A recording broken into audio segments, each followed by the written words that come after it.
Pavel Durov, le patron du réseau social Telegram, a été libéré mercredi à Paris après avoir payé une caution de 5,6 millions de dollars.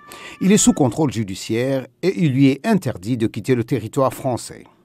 Les accusations sont nombreuses, allant de l'absence de mesures concernant la vente de drogue sur Telegram à l'inaction face à la diffusion de matériel pédopornographique sur Telegram, en passant par l'absence de partage d'informations sur les utilisateurs lorsque cela est demandé dans le cadre d'enquêtes criminelles, allant jusqu'à des accusations de blanchiment d'argent.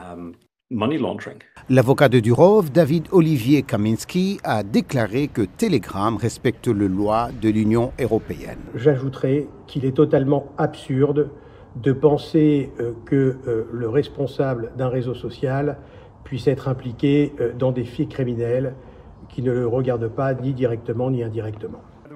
Durov, un citoyen russe, français et émirati, a fondé en 2013 la société Telegram basée à Dubaï. Sa fortune est estimée à plus de 15 milliards de dollars. Les enquêteurs français affirment que Telegram n'a pas respecté les lois sur la modération des contenus.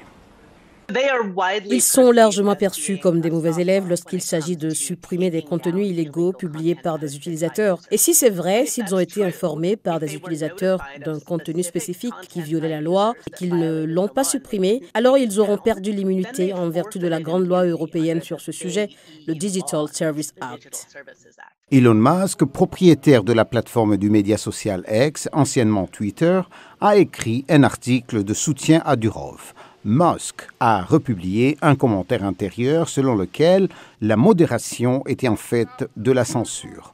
Musk est probablement inquiet des implications, a déclaré McIntyre.